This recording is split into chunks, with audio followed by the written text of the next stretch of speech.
out here working non-stop. The fastest growing podcast, we gon' make it to the top. Say word. Hey, we in the game, you know we different. Just tune in. My family Joe, he got the vision. We got the super professionals in the building. Hey, yo, y'all know what time it is? Hold on. Yo, y'all know what time it is. Another episode of the world's fastest, largest growing podcast. I'm JoJo. We live from Houston, Texas right now. Hey. I got a very, very special guest in the building. People always say that. People always be like, yo, I got a very special guest in the building, but this is like the master investor. I appreciate you. I'm honored to be here. Oh, my God, Mr. Ian Dunlap. Appreciate you, my man. My brother, thank you. Much respect. Came straight from the airport, straight here. I love vacation to come here. Oh. So I really rock with you. Oh, man. I was having a blast in Cabo. Yo, that's so. I definitely appreciate that. Of course. Man. Appreciate the humility. I was telling you off topic, like when I first heard about me doing this interview, I was like, I wanna get to know Mr. Dunlap. Yeah. Because everybody knows about the numbers, everybody knows about the master investment. I want to know about things about you. Okay. Like growing up, what was you like growing up? What was you into? And how did you get into the whole master investment type of situation? I appreciate it. You sound like my girlfriend. She's like, tell me everything about you. I want to know your origin, your beginning, so I can know if I trust you. I'm like, damn, baby, okay. Where you want to start? Let's start early here. I know you was born in Chicago, outside of Indiana, you said. Oh, East Chicago. So it's in Indiana. It's like 10 minutes away from Chicago. So you're a Pacers fan or a Bulls fan? We grew up getting WGN programming, so I'm more of a Bulls fan. Okay, that's a fact. Yeah. So tell us about your childhood. The two parents, shout out to my mom and dad, love you dearly. Thank you for all that you've done and provided. I couldn't have done it without you. One brother, but like in East Chicago, I grew up in the 90s. So okay. I was born in 82, grew up in the 90s. Midwest is rough like every other urban environment. So even to be able to do this with you today, it's truly an honor. But it was just, I was a good kid, but one of the things that I kept seeing over and over again in our communities is that we were starved for information and how to make money and how to grow wealth. So that's like how I ended up here. But I was a good kid. Like I was in the streets and was getting shit. I don't have that story. My friends do, but just a normal middle class upbringing who just had big dreams and desires to do more. Today's like the anniversary of Tupac's passing. So rest in peace to him and shout out to Mutai. But like him, Nas, Jay, Master P were all inspiration. So like a lot of what I'm doing now was inspired by them. Okay. Yeah.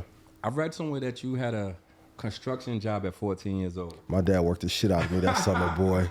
Listen, I wanted the pennies, right? The phone posits.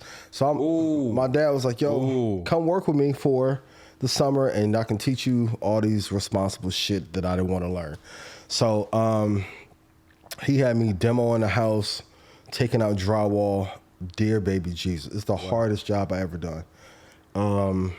But it taught me a good lesson that like money doesn't grow on trees. So, and it taught me to work hard in the areas in which I can get money fast, but in a legal way. And also you don't want to be busting your ass for somebody else's company. That's the first, like I remember when I went to go take lunch, I went to his truck. I'm like, hey, okay, what time are we going to get lunch? He's like, I'm going to get lunch. You work for me. You're not my son right now. You go get your own lunch. I was like, I want to quit. He's like, no, this is real world. You get 30 minutes to eat. I'm like, people do this shit all day, every day for this little bit of money? Yeah, it makes you... Work 2 weeks for them fucking pennies.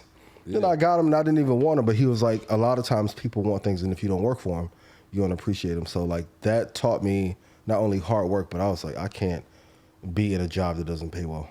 I want to stay there for a minute because I come from a two-parent home too. My parents were married for 40 years. Oh, that's amazing. And I want to ask you just like, because with the culture of black people, how important is it to come from a two-parent home? I think the number one thing that affects boys' confidence more than anything is having both parents active in their lives. Now, let's be honest, it's very tough for couples to stay together. It's a whole bunch of systemic reasons, but it's really hard for relationships to work, especially like in the 80s and 90s, but both parents have to be there. That's why for me, if I know a man doesn't take care of his kids, I can't be friends with you. Wow. You'll kill me. If you won't take care of something that came from you, and fellas, I know I've been through it. I used to go through all the arguments too. with my son's mom. I appreciate you. Thank you for giving me my child, and the best thing that has ever happened to me came through you, right? All the fellas, all the dads, you know, you got a cape a little bit, so that's my cape. But you, if you're not there for your child, not only does it affect them, but their grades are usually lower. Confidence is lower. Higher probability of going to jail, higher probability of being violent, higher probability of also extending that generational curse and putting someone else in the situation to grow up in a broken home. So it's just key. We can all act like it doesn't matter and that we're okay without it, but at the core of it, all humans want to be loved. Let me ask you this, because I was watching The Real yesterday when you were talking about dating, but when it comes down to dating someone with children, and I don't know where I'm going with this, but I'm going to go there. Because you know how it is, because when you're a single guy, you don't have children, you meet someone, they have children. Yeah. The difficulty of merging like blended families in the black community. Can you elaborate on that? It's tough. And there's like no other way to put it. And I think you have to be mature enough to do so. I know the whole red pill community be like, well, you can't date anybody else that has kids, da-da-da. I mean, to each his own. But I think one of the most important things we have to focus on in our community is getting along well and building a better family structure. Now, of course, the government played a role when they kicked the men out of the house and welfare. I get all that. But now in 2023, 2024, we have to do a better job of like making sure our communities are strong. Do you feel like black people still make excuses? And when I say excuses, like, it's, you know how back... It's layered. You know how back in the day be like, well, a lot of black men be like, well, the white man held me back. Do you feel like that's still like a stigma? That shit's true. I know that, but do you feel like nowadays it's not as like relevant as it used to be? I don't think it's as in our face as it used to be. Okay. So I think it's a justified excuse. We still have to work around it. But if we're going to be very honest, racially, we're last in education. We're set to go bankrupt as a race by 2053. Violence is at an all-time high. Income opportunities are at an all-time low. So when people are close to giving up, like, I understand it. Even if, like, let's just take, and I'll step away from it. As soon as we got into investing in crypto, stocks, real estate, we got hot for 6 months. We talked about it on social media. The government said, fuck all that. We're going to come fuck up crypto. I'm going to take the Airbnb market from you. We're going to come take stocks away from you. Right now, there's 6,000 publicly traded companies. 7 of them are holding up the entire fucking economy. Wow. 7. So if you were in AMC, at one point it was up 2,000%. If you put $10,000 in an AMC in 2020, you now have probably $150 left. Wow. You think that's by accident? Anything that is destroyed quietly over time is done by plan. So I get it when people are saying, hey, I'm frustrated. And it's not just us now. It's bleeding over into the Hispanic community. It's bleeding over to the white community. Like, even from a podcasting perspective, when I saw Conan O'Brien, Jimmy Fallon, all got together and they're teaming up to do a podcast, I'm like, shit is tight. Disney is one of the greatest media companies of all time, and they are having fucking issues. Wow. ESPN had to go put Shannon, Stephen A, and Pat McAfee on the same fucking show to get them trash-ass ratings up because it wasn't working with Max. Anytime you see consolidation or you seeing people team together to make a dream team, it's because the economy is really messed up. And that's a conversation that no one wants to have. Let me go back to what you said about, let me just talk about ESPN for a minute. Because it seems like nowadays, I grew up watching Sports Center every morning. But it seems like nowadays that podcasts have completely taken over the whole space of Sports Center. Yeah. Do you see that? Can you see ESPN like going to the left? That is ESPN's fault because they should have hired Matt Barnes, Steven Jackson. I don't know why they haven't hired AI. I know inside the NBA made an offer to Kobe post-retirement was not a good enough offer. They wanted him to be in studio 4 days a week. When you're a superstar, I think you should make exceptions. So if the boy wanted to be in the fucking studio 1 day a week, you should have let him be in there 1 day a week and drive that value home. And often, a lot of times when a company is not doing something, you have to find your way to give the thing that the people wanted. We would have loved to have an AI and Kobe debate with Shaq and Ernie. Or if it was on SportsCenter. But I can also say, too, all the years that we watched SportsCenter in the morning and Mike and Mike, shout out to Mike and Mike, but what value did they actually bring to us other than entertainment? You're known as the greatest investor of this like generation. And I only say that because the number of people that I made money. I be watching all the review videos. If he was really that, That's he what you're wouldn't have known to as. say it. Da, da, da, da. It's because of the number of people I've made money. Now my returns are phenomenal too. It says that though, like it says that. Like, how does that make you feel though? When you see something like that and you hear it, I'm honored. Is it pressure?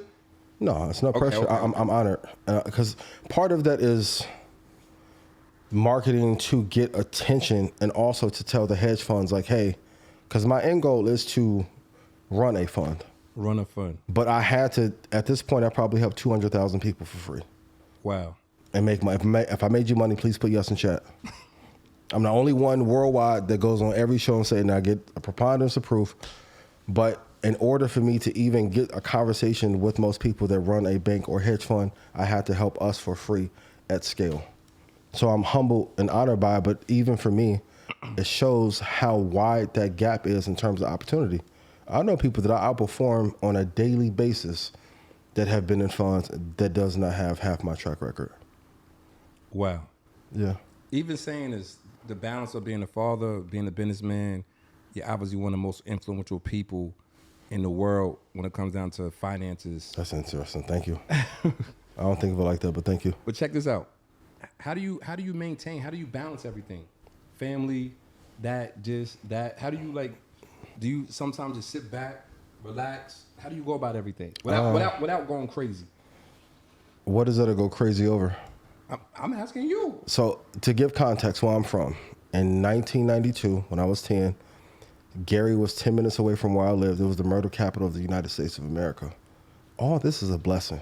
Ooh. Anybody that, okay, if I told your grandparents in here that we get paid to talk on a microphone and we get to work on a computer, they would be like, what the hell do you have to complain about? I should have or could have been working in a steel mill or a factory or a plant and doing some hard ass labor or demoing buildings, right? So my dad instilled that lesson in me when I was really young to say, hey, you don't want to go this path. You want to own.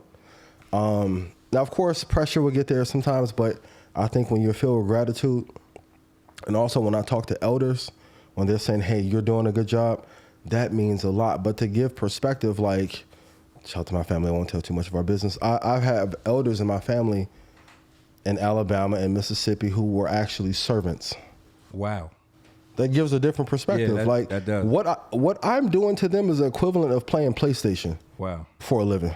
So if the hardest part of my day is that I have to talk to people about helping them make money, is it really that hard? I wanna talk about black people real fast. And you have mortgages, you have rent. Mm-hmm. Why are there so many African Americans that are afraid to get mortgages?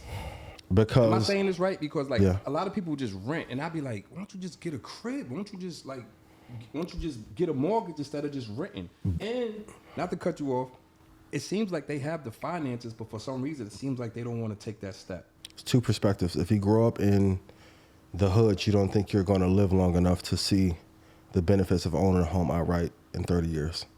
The other part is the history that we have with banks and financial institutions in this country. So the reason why a lot of our grandparents and elders didn't like getting life insurance policies when they got them, when it was time to cash out, for some reason the money magically was not there.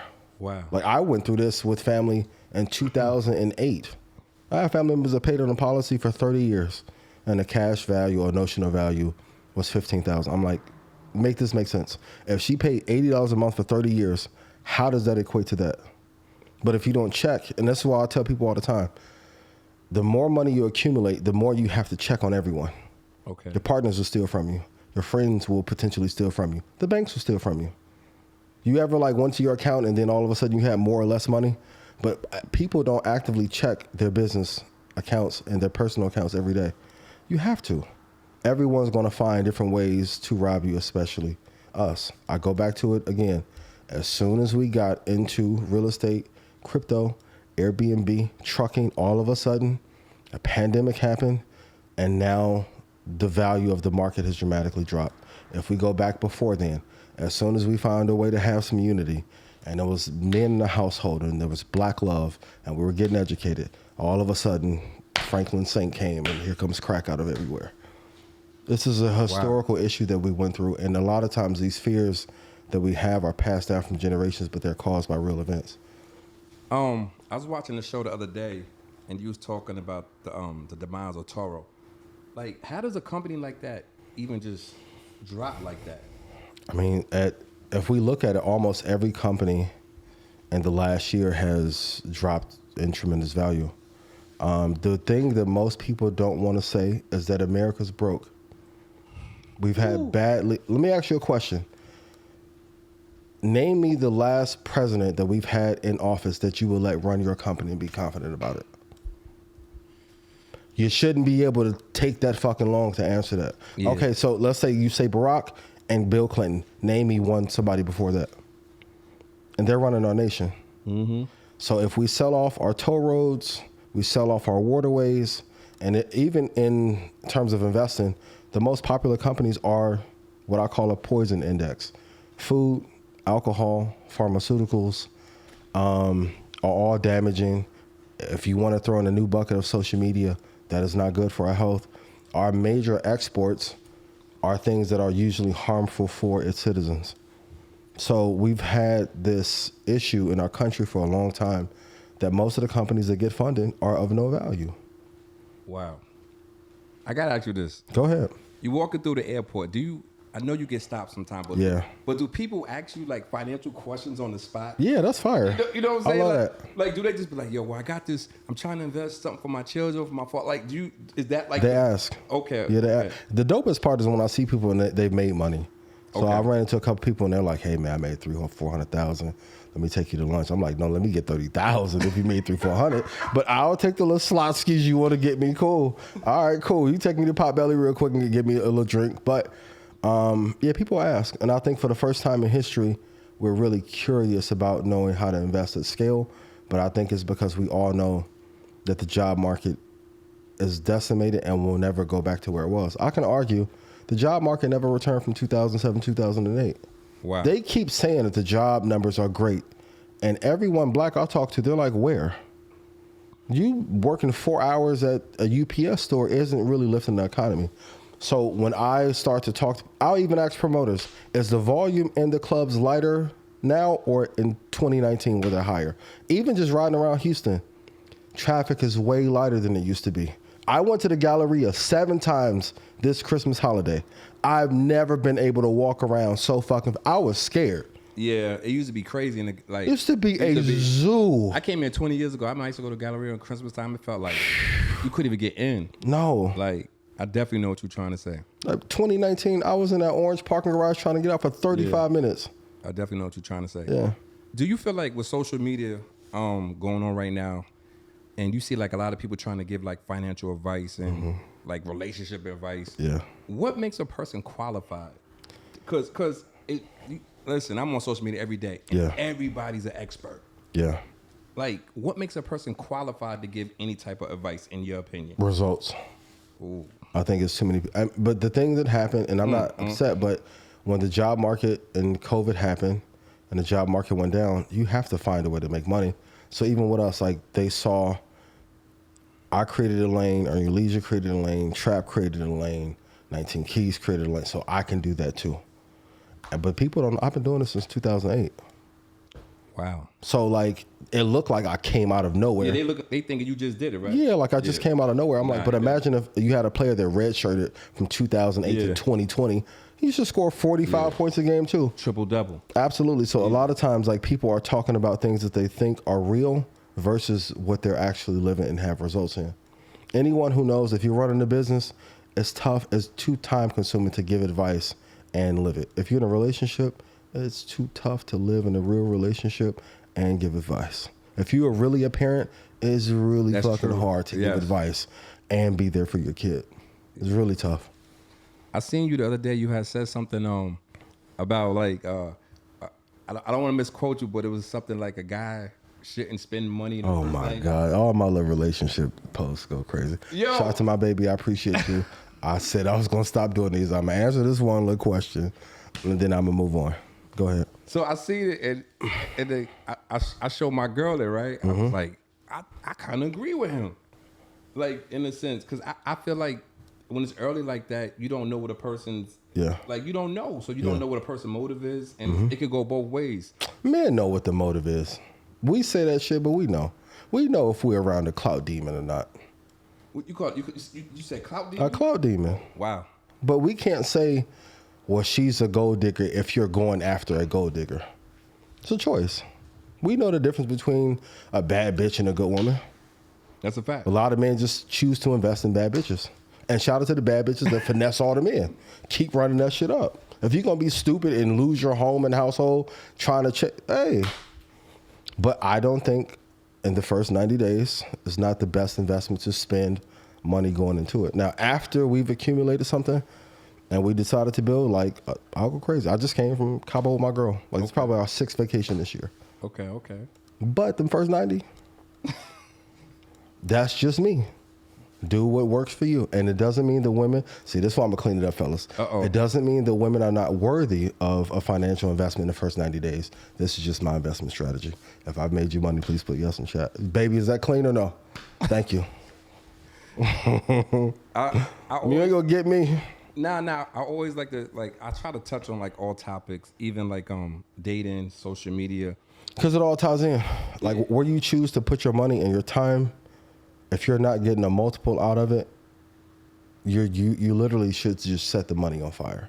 What's your take on financial situations and relationships? Like, say if and I want to be straight up because this say we're a podcast. We got Dunlap here. I want. This is a show. This the truth. A quick tip: don't say podcast in any of your meetings because it devalues the quality of the film that you're creating by 65%. So I should say show? Absolutely. Just to say we're a show, then we rocking. Y'all know what time it is. Let's go.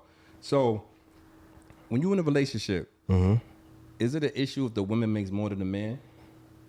I haven't had the issue, so I don't know. So what about the men that's going on with? It's because it seems like nowadays women are here. Yeah. I'm just keeping it real. You better get some good dick, my boy. You want some financial advice? You be able to slang that bitch. You better be able to get some dick. We want it to be honest or no?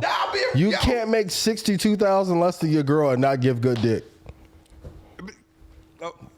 These are just the thoughts of Ian Dunlap and Red Panda Rebellion. That's not a reflection on you or Say Word Podcast. Hey, if I made you money, please put yes in chat. You better get some good dick and figure out how to get your money up.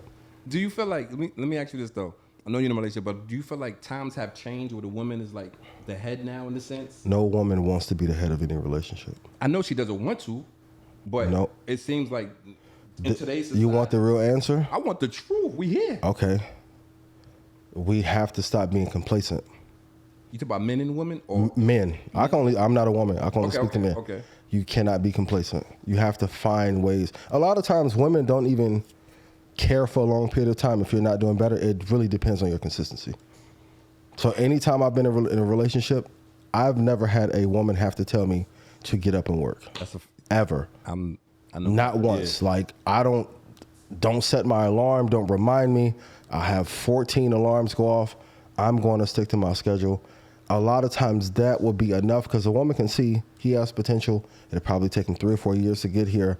I can deal with some of the bullshit that he does. I can see an end goal. But the key is if you're in a relationship, you can't then take the money and the growth that you have and then go fuck it off on bad bitches. Yeah, man. We want to talk or we want to talk? No, I'm with you. I'm with you. I was telling somebody. Or if that's your vibe, just say that you're going to do that. And they'll be cool with that too. No, I'm with you. I want to talk about hip hop for a minute. Okay. The state of hip hop. What do you think the state of hip hop is? I see you huffed and puffed. It's a lot of ways we can go. I'm disappointed that the celebration in the 50th year was not better. You think it was too corporate? You think corporate America got too much involved in it and they should have left it like?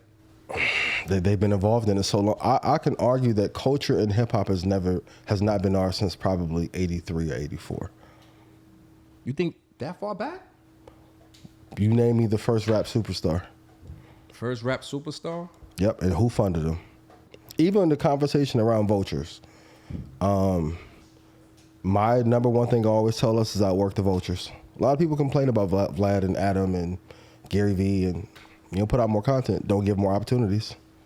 Maybe I could come through and he'll do that little war on Chirac thing and people will castrate him for that. But Trap Lord Ross just put out a fucking classic about Vaughn. Shout out to all my people in Chicago on one issue. Shout out to 63rd and 64th. Love y'all. Wow. But we have to outwork the vultures, but I can also say we don't own most of when I saw the Hip Hop 50 celebration, I'm like, what percentage of capital has been kept in the hip hop community? Probably less than 5%. Probably less. Like everything's about business. And I know people don't like to think of it like that. I'm like, yo, just have fun. But when I see Diddy go through the issues that he went through with Diageo, and he's the one who made that brand pop, all the horror stories of Tupac was owed $32 million. Is that from Death Row? From Death Row. Wow. That's just him. So imagine what LL's on. Why does LL not have 25% ownership in Def Jam? LL's good, but if we take the golden era Method Man, all the shit that Rockefeller and Irv Gotti went through with Murder Inc., and then at the time when Chris Lighty was starting to get everybody into investing, Madoff came in and fucked up everything in hip-hop and made hip-hop afraid to invest for a 15-year period. I told Dame, if you would have put up $9 million in 2001, that at the end of 2015, you could have had $170 million sitting. Wow. But nobody told him that. So I think hip-hop is in the space that it should be. I think the culture is thriving more than ever. We have more dope acts than ever, but the business part has been fucked up forever. And I don't see that changing anytime soon. The collaboration with Earn Your Leisure, how did that come about? That's my guys. We did an episode right before COVID hit in 2019. It came out the last week of February 2020. Did incredibly well. And then at the time, they were looking to add more shows. I'm like, my show did well. Raised my hand and said, hey, we should probably do a show together. Because when I was watching CNBC, Fox Business, and trying to study, there was no one who talked in our vernacular who was as good or greater. So when Maria Bartiromo would be on back in the day, or Aaron Burnett, it didn't make sense. No one would say, hey, buy Nike at $22 and in 5 years it'll go to $115. So that's what a collaboration came about. Not only was I wanted to cater a show to us, I wanted to outperform every other show that was on there. So it's been a great partnership, and as a result, Market Mondays became a hit. We've been on tour, so we do Chicago in October 22nd, get your tickets, and then we do Ghana at the end of the year. Oh, y'all going to Ghana? Yeah. Wow, that's amazing. Yeah, God is good. That's amazing. God is good. I'm gonna go. You need to go on tour too with all these episodes you got in this damn computer. I mean, I don't know what to even say. You should be doing Staples Center. I don't know. I don't even know what to even say. We on live. I don't know what to even say. You know what I'm saying? Just say yes, you're gonna do it. Let's go. Yeah. Let's go, man. We work, but on the real, we really, really working, man. Yeah, I'm proud of you. We love what you doing. We watch you. We check for you all the time. We love what you're doing. We appreciate you checking in. What's your drive to do so many shows and put in the time that you put into doing this? What's the drive? Yeah. I'm just motivated, man. I'm motivated. I'm really, really confident. Mm-hmm. I really feel like if I had the backing, you had the backing already. You got backing in here. Yeah, I just got this. They're here now. This is all new, and I appreciate this. And with T here, yep, my girl here, Core here, and I got my other people. I feel like once, because I never really had a team, so I was trying to figure everything out on my own. This is something I used to struggle with too, but the greatest thing I got taught recently, I don't want to say his name, but he is a GM. Why does everyone who are entrepreneurs expect to have 5 superstar players with him, and Michael Jordan only had 1? It's impossible. I too, man, if I had 12 of me, I could fucking buy Mars. This, God often puts you in the positions to see if you're going to do it by yourself for the right team to come. And then when you get to doing it by yourself, you're going to be like, I don't need a team. You got people in here that's rocking with you. That's all you need. Even to this day, Troy, Rashad, and I just do the show. We'll have a line producer. Once I started finding out what a field producer was, I'm like, I used to do a segment that was an hour and a half or hour and 15 minutes on my own. Then I would be on camera. Then I would master the audio, right? Troy would come up with topics. Rashad would come up with topics. And once we start going to William Morris and UTA, and I'm like, oh, all these are different fucking positions. We still set up on cameras. lights, but it gave us an edge when other people didn't want to do it. When I saw how quickly you got this set up, I was like, oh, it's perfect. I've been to other sets, and it's 45 minutes of light until I'm like, bro, start this shit. What are we doing? I have 52 minutes to set some shit up. You need to learn how to work that black magic better. So being nimble is like the key. And with the rate you're recording, you on some young boy shit. Like, you got a lot in the tuck. Put that out. They're not going to see you coming. And that was the greatest part about me. They didn't see me coming. Nah, I appreciate that, Yeah. man. I definitely appreciate that, man. We rocking, we working. We ain't going to stop. I'm definitely trying to take it to the next level. So much information I've gained over like the last couple of weeks. Mm-hmm. It's been overwhelming, but it's been dope. What's the number one thing you need help with? Let me turn it to you and ask you some financial questions. I think I need help with to about show related. Oh, life, show. I think I'm impatient. Why is that? Cause it's like I'm working hard and I feel like I'm gonna keep it real. Mm-hmm. And shout out to Cam, shout out to Mace, shout out to shout out to No Chill Gil. Yeah. So I had this meeting with Underdog Fantasy, and I was telling the young man, I was like, they're all signed to Underdog Fantasy, but I was like, I feel like I could surpass everybody if I had like, the right situation. Because I'm a competitor, but at the same time, But why do you? it's love though. It's Yeah. love though. But I want to win, and I want to win. You know what I'm trying to say? My situation is way more interesting to like a lot of other people's. Yeah. Because the way I started out. You know what I'm saying? And I really don't know what I'm doing. That's when I make it crazy when you don't know what you're doing. Okay. So I don't know what I'm doing, and I'm still able to like get in contact with certain people, make certain things happen. How many people are you reaching out to a day? Easily like 75 inbox. Then why do you need backing? Can I be honest? I think having Backing, I'm not talking about backing. I'm talking about more like financial backing, because whatever money I make, I put back into the show. Okay. So that's like my thing. If I had like the financial backing, How much backing do you need? what financial backing? Now, if you want to talk about the biggest Ponzi of all time, we need to talk about Daniel at Spotify and that $1 billion that he blew on Oprah. I mean, not Oprah. Shout out Auntie Oprah. I love you. Shout out Gail. But Obama, Meghan Markle, Rogan, that was a hit. Everything else, he's lost $563 million trying to launch a podcast division. So, I mean, But why? I don't think any podcaster or filmmaker should look for a sponsor. And I probably shouldn't even say this. It's a mistake. Because you're building another company for fucking free. It's usury. so how would you gain financial gain? You have to have something to offer or sell.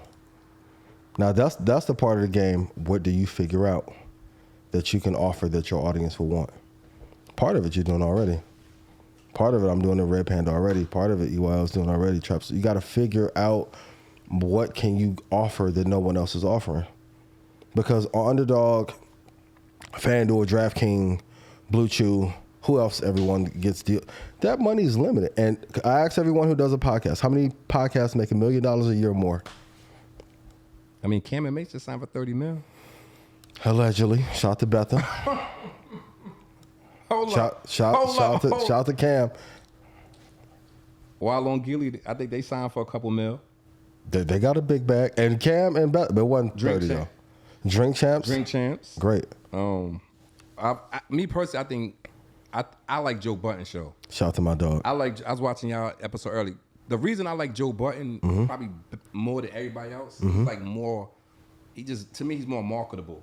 Why is that? He's like cool, laid back. Cam and him is kind of camming him. You know what I'm trying to say? But Cam and it's dope to see them have that.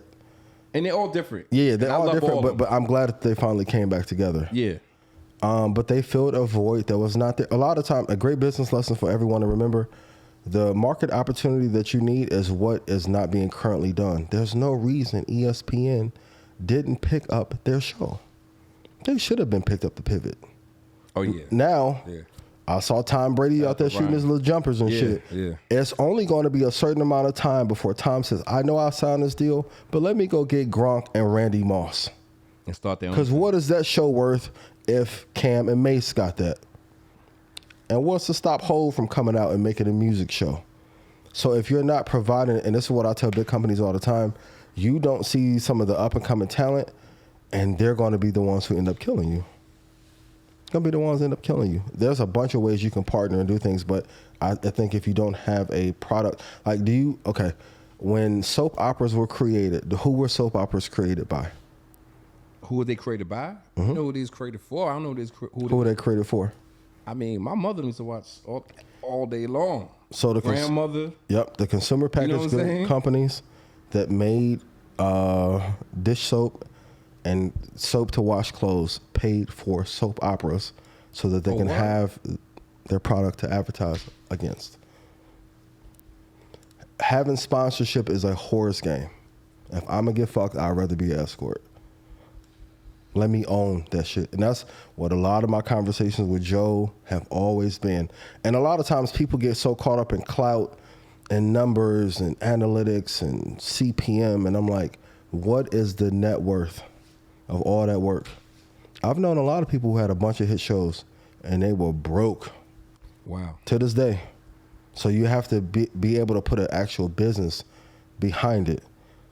Even in Disney's case, Disney, with the acquisition of ESPN, did not drive enough people to actually go to the Disney theme parks. They took that shit for granted. And then all of a sudden, COVID happens. Mm-hmm. Now you got payroll you still have to cover, 162,000 people. People aren't coming to the parks. People don't have as much money. Disney Plus, that came and went. Now you're looking at multi-billion-dollar losses. Wow. While Joe got hot, Pat McAfee got hot, Cam and Mace got hot, we got hot, Trap got hot. It's like, it's too much. And then also the margins are really thin in media. When you say the margins are really thin, what are you referring to? Profit margin. Profit margin? So for every dollar that comes in, how much do you get to keep? Ooh, okay. Because even then, if I ran Disney, fires are great. You can advertise here, but I need at least 2% or 3% of preferred shares. If it's a new, I need to own some of it. I need to own some of Papa John's. It was great that everyone said they were going to Disneyland after they won the Super Bowl, but they own no part of the NFL. That's a mistake. That's a huge mistake. And that's the conversations that we're not having. Like, notice, even in media, all the finagling and vulture shit that happened in rap music is being adjusted and brought right over to podcasting. It's podcast wars. I know Joe and Taxstone got into it. And Joe and Charlemagne, I hope they patch their shit up. And they got us beefing once again over some shit that we don't own. Even Pod came from this amazing company here, my favorite stock, Apple. Apple created the podcast structure from iPod. So let me ask you this. What's the difference between an actual sponsor and a media deal? A media deal is that you, let's say hypothetically, let's say if you got to deal with Vlad, Black Effect, No Jumper, you're being paid to exclusively have your content there for a certain amount of years. Whereas if you got a deal, it would just be for a certain amount of time, a short-lived period. Okay. Yeah. So sponsorship is a sneaky link, and media deal is a short-term relationship. I want to be in a marriage forever. The only thing that you can control is you running your business. Okay. So that's why we end up doing the live shows. And I know a lot of even if you take Rogan, who's the biggest in the space, most people don't realize and remember that he owns part of On It, which he advertised for a long time. And the major products that were there from 2013 to 2019, he was a co-owner in. Yeah, Joe Rogan is like, I don't even want to talk about it. Like, yeah, he's like he's like the guy. Yeah, like for real. Yeah, like, you are too. If you put out them 200 fucking episodes you got in that MacBook. My man got 7 terabytes in interviews. We get it together, man. Like, appreciate the guys, man. We like really get it together. We on a mission right now. And that's just like what it is. Are you using any AI in your business to help edit or help speed things up? I don't even know. We using AI yet? Use it. Opus Clip is good. Get Munch is good. So you use the terminology. I'm not Adobe Acrobat, but so you know about that. I'm like, yeah, like use it. Yeah, I use it myself. Okay. The one thing that I learned, especially like if you look at the two things that matter most is like deal splits, profit margin, and being able to do everything on your own. So if you take Baby had an 85% split. It may be 90-10 now. But if you are able to do everything in-house, like if you uploaded all those interviews you had into Opus AI, you can get a clip for a trailer for all of them and I would drop one episode or one clip for 90 days. You set the world on fire. All right. Yeah. I want to see you win. Nah, I appreciate that. I mean, especially like that coming from you. I definitely appreciate that, man. Like, I was even thinking about like that. I just been like doing the interviews back to back to back to back. But that's a good strategy to contain. Even when I first started doing Market Mondays, I probably wrote out the first 24 episodes. Oh, word? Yeah, because even in not many people prepare. Most people like are winging shit. Like I used to be in LA. Shout out to Weezy. I run a podcast, own a podcast studio with her out in LA. I would literally people see like they'll sit down 2 minutes before. I'm like, what we gonna talk about? I'm like, y'all didn't prep. And they're like, well, the views are lower. I'm like, well, no shit. Like, the audience can tell if you prepped or not. Yeah, I understand. Yeah, it makes a huge difference. So, like, there's just a few adjustments that I think people have to make, or they cannot make them, and that's completely fine. And these spaces will get filled eventually by people who do prepare. Pat McAfee prepares. I prepare. Trevor Rashad prepares. Trap prepares. Charlamagne prepares. Joe prepares. Right? Shout out to Ish. That's my dog. Like, the more preparation and being able to feel like a specific market niche is key. And also, too, you can see when Netflix buy up a whole bunch of shows and they were bought by people that are executives who never watched the shit versus when they put out some fire. Even in Disney, they ran that Marvel shit into the ground. You can't keep having Captain America and Seven and shit. Like, you have to eventually develop new things. If not, the audience is going to turn on you. That's a fact. That's a fact. Yeah. Man, this is crazy, man. Yo, like, I appreciate you coming here, man. I appreciate you. I'm going to put you on the spot, though, before we get up out of here. Go ahead. So I'm going to ask you a couple questions. Fire away. You got to give me your honest answer. Okay. First question is Eddie Murphy or Martin Lawrence? In terms of who's funnier? Yeah. Oh, Eddie, hands down. Martin's fire. But Okay. Eddie was like, Eddie came out the gate like at 18, 19 as him. Like I went and watched Beverly Hills Cop 2, I think 2 months ago. I think he was 23. Yeah, Beverly Hills Cop. Killing shit. Like Martin, I think Martin's funny though too. Funny as hell. I think his career got thwarted. But that goes back to the media structure part of us not handling business a certain way so that enough of us can come to a table to make some shit happen and get the splits that we need. But yeah, I think Eddie's funnier. Next question is Prince or Michael Jackson? I'm from the Midwest. Oh, Michael is from... Yeah, Michael from Gary. From Gary. Oh. But I always ask anyone, Joe would say Prince, and I think he's crazy. I think Michael is probably the greatest artist of all time. But what would the power have been if they would have teamed up? Yeah, I don't think they ever did anything together, right? They were supposed to do Beat It, and they made up some bullshit excuse why Prince couldn't do it. But they often have our greatest talents fight. If you look at it, yeah, that's crazy. Prince and Michael were fighting the same fight. Yeah, they never did nothing together. That's strange. It's insane. Because if they do, it would have clicked a lot faster that we don't need a lot of this infrastructure. That's a fact. Yep. Next question is Brandy or Monica? I don't want no more smoke with Monica, so I'm going to go with Monica. Shout out to Ray J, my dog. I appreciate you. Brandy, I appreciate you. But Monica, a thug, I don't want no problems at all. I'm going to ask you another question. AI or Kyrie Irving? Oh, it's tough, man. Shout out to my guy, Kai. I would say AI and Kyrie is like an advanced iteration. Now, Kyrie has a better handle. Yeah, Kyrie handles sick. Better work ethic. But I think that foundation was laid by AI, for sure. That's a fact. That's my last one. Tupac or Jigga? I'm a diehard Tupac fan. So Jay is a better lyric. Tupac sold 5 million shout out to everybody on the East Coast. Shout out to the Lil C's. I appreciate you. Shout out to Diddy. Shout out to the twins and everybody. Tupac sold 5 million records in jail for Me Against the World. Sold 6 million on All Eyes on Me. What do we talk? Like Tupac was like I ain't gonna lie, everybody had a Tupac album. superstar. Yeah. Yeah, everybody did have All Eyes on Me though. And Now Jay, one of our greatest businessmen of all time, but once again, like even those wars, and I can't wait till this comes out because I was just talked about on Market Mondays. The Sackler family who owned Purdue Pharma, they were influential into paying rap labels to have artists talk about Molly and lean. Wow. Over the last 10, like they were paid to do so. It's going to come out in about 10 years. All of like these gang wars and shit that happened. The music industry is pushing that so that they can get the money in terms of the life insurance on the back end and owning the masters. I want us to stop having the conversation of us versus us and which companies are we going to own and take over.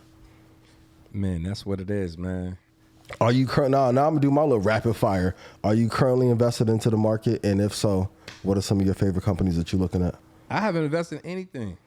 I'm going to though. Okay, which ones are you looking at? Let me help you. I don't know. I was gonna ask you. You do a podcast. Okay. The biggest podcast player is Joe Rogan. no Apple. Oh, okay. So everyone that does a show, start there. Like even if you take Apple from 2001 to 2014, they built the company off the backs of creatives, but never told them to invest in it. Everybody I knew who made music was using Fruity Loops or Pro Tools on a fucking MacBook. Now they got us recording, uploading to them. So start there. Okay.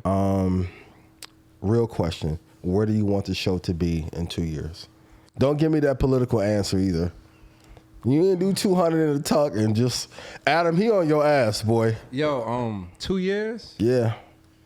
2 years. I want to be at the top in 2 years, man. Yeah.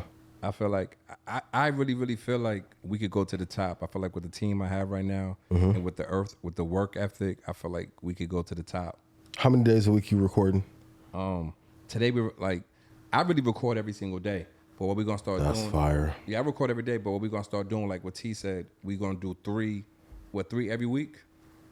So this is his idea now to get everything. We getting structure now. Yeah. Because I was just recording stuff like every single day. Yeah. So he was like, "Yo, we're gonna do three, like 1 day per week." So this is the third one today. So we're probably gonna do this like every week. Yeah. And with your business growing and your show growing, how are you finding time to balance amongst friends, family, relationship, yourself? It's tough. It's tough. People are changing with me now. What do you mean? I don't know, like That's the tough part. nah, like it's tough. Like my girlfriend over there right now, usually I'm busy now. Yeah. Before I wasn't that busy. Yeah. Like my mother was just here last week and she left Monday, and she called my father. She's like, nah, he's really like super, super busy. Yeah. I've been super busy, but I'm trying to accomplish something. What time is the cutoff time though? Now, I never wanted to hear this shit when I got asked a question, but if you don't have a hard cutoff, is it worth it to build a great show and lose everybody that cares about you in the interim? I'm gonna be real with you. Like, that's the thing I'm dealing with. I don't be having no cutoff time. Like, I think because when I put my phone down, it's like I still don't put my phone down. Yeah. But I need to. I ain't gonna front. Yeah. I definitely need to, because she'll tell you, like, I still be on my phone, like, because I be reaching out to people. Yeah. And then I'm gonna tell you another thing I do. When somebody reaches back to me, like, she might say, like, yo, it's still gonna be there. Nah, it don't be like that, because if somebody check their inbox, I'm gonna respond to them right there, because sometimes they might not respond back to like 2 days later. Yeah. So if I reach out to you and you respond right back at 3 o'clock, I'm gonna reach right back at call right back at you at 3:01, because I know you're not gonna check your inbox for a while. Because a lot of people don't really check their inbox. Yeah. Because they're busy. Yeah. So, but I have to find like a cutoff time and a balance to kind of, just kind of. So I'm gonna ask you right now, what's your cutoff time gonna be? And it's a deeper point for this too. Yeah, Hardy. You want to ask me all them questions about the relationships? Should the man spend money? I'm gonna get your ass in the ringer now. What's the cutoff time? It got to be like 10 o'clock. It got to be 10 p.m. What time do you start? I start easily like 8 a.m. easily. You don't think you can be done before that? It just depends. It depends who's reaching back out to me. Because what happens is, a lot of times, believe it or not, people be reaching back out to me like 11, 12, 1 o'clock. It happens when they have downtime. Yeah, so like, that's what happens sometimes. You get a phone just bing like 2 o'clock. It might be Dwight Howard. I'm like, okay, let me shout to him and the Shanghai Sharks. Yeah, so it's like, it might be like. Well, if you interview Dwight, what's the first question you gonna ask him? Because I got a question I want to ask too. Y'all can cut this out if y'all want to. Go ahead. Sir. I ain't gonna ask him that. Got you. I ain't gonna ask him that. But my first question is like, I'm gonna talk about the 75 anniversary team. Yeah. I gotta talk about that. Dwight Howard was definitely better than Anthony Davis. Big facts. Yeah, so that's disrespectful. Shout to AD if I see you in LA. Yeah, that was disrespectful from the league, man, to not put it. I just seen T-Mac, and I was talking to T-Mac. T-Mac mad about that too. Yeah. He was like, man, I should have made that. Dwight the Beast. T-Mac didn't make it? Nah, he ain't make it. That's fucking crazy. Yeah, T-Mac was talking about it recently. He's like, nah, man, they ain't put me on that thing. T-Mac was upset. Yeah. You know what I'm trying to say? He was like, but Dwight Howard, that's the first thing I'm going to go with him about. Okay. So your cutoff time is 10. You start at 8. The reason I say that is because I used to be the same way. And I used to hear it and I hated that shit. I'm grind, trying to build something. Then I went to my grandmother's funeral, 2016. Fucking devastated me. No one that I did business with came to my grandmother's funeral. So, and this person I love the most on earth. So you have moments when you realize, of course we're building, but when people are gone, they're gone. Does it really matter if whomever doesn't reply? And the truth is, if they fuck with you and want to do the show, they're going to do the show. That's a fact. Because you don't want to end up losing people in this journey. And I feel like a lot of times we get told to grind so much. Yeah. And cut off your day ones. They give our community advice that they'll never give any other community. Every other community is trying to find ways to spend more time with family. And I know this is like when I went to Italy this summer. They shut down at 3. Like at 9 o'clock at night, the city's over with. I was like, hey, where can we go get something to eat? They're like, maybe room service. Figure it out. But like, this is a downtime for families. American culture is backwards. We put everything else in front of family, and then we get to the funeral, then we want to jump in the casket. Fellas, let's be real. A lot of y'all be acting tough on social. Man, I don't care if I lose my girl. Man, I don't give a fuck. Then she leave. Yes, huh, baby, so it'll be different, ain't it? Mm-hmm. Fellas, fix it now. Fix it now. So. I'm with that. And you'll be a lot more efficient, too. I believe that. I believe, like, sometimes my hours do be, because I just be wanting to get good sleep. Yeah. But I roll over and look at the phone. I'll turn that phone off. Yeah, I don't. It's hard. You turn your phone off? The phone worse than fentanyl. You turn your phone off? Absolutely. Every night? Hell yeah. You turn it off, you put it like on silent? I turn it off. Oh, wow. Because like, what do you contact? Most people are like, well, what about emergency? I ain't a fucking firefighter. What I'm gonna do? Like, okay, I hear that, but it's like the people who need to reach me, they like my MacBook being on. So if they FaceTime me, I can still hear it. But like for business, no. Like I never forgot that. Even this is the crazy part. And I know he hates when I tell the story, but you shouldn't have did it. At the time when my grandmother died, I had a person I was closely affiliated with. He wasn't a business partner, but he was taking money from people on my behalf while I was at my grandmother's funeral. Wow. So it's like, if we gonna be dog eat dog? No, after a certain time, I need to go away. And truth be told, if people want to do business, they'll send a check. That's a fact. They'll send it. So I don't want you to ruin your life, because the media and entertainment business is really tricky. They'll have you do some shit in this business that no other business will go for. So set hard boundaries now, because it's going to be harder when the show takes off to where you want it to be. And I don't want you to have to compromise your life or your health in pursuit of this. I appreciate that. Yeah. Definitely appreciate that. What's been your favorite interview that you've done? Favorite interview? Yep. Let me see. I did so many interviews, but that will all be coming out in the next month and a half, right? Yeah. Yeah. Favorite interview. Is it up, like, can it be up and coming interview or favorite? But whatever you pick. I got Eric Sermon like next week. That's fire. I'm looking. That is fire. But see, I don't think people really understand. I'm from New York. So when you talk about Eric and Paris making dollars, like back to business. Legendary. Business never personal. Yeah. I can't wait to that interview. Yeah. It's gonna be in Atlanta, so it's for next Sunday. That's dope. So it was like I can't wait for that interview. Eric Sermon is like Eric Sermon, like Eric and Paris making dollars, and is I'm looking forward to that. Mm-hmm. Like to just I know everything about EPMD. Yeah, I can't wait to watch it. You know what I'm saying? So those are that's like the one that I'm really, really, really looking forward to doing. You know what I'm saying? So that's what it is. Jay-Z or Biggie? Jay-Z or Biggie? Jigga. I think Jigga is like, I mean, and I'm from New York, so I kind of understand both of them, but like, I think Jigga is like the greatest of all time. Because I look at collectively, like his style, the way he impacted culture. You think Biggie would have had that same impact if he would have lived? I don't see. It's kind of hard to say because they was cool.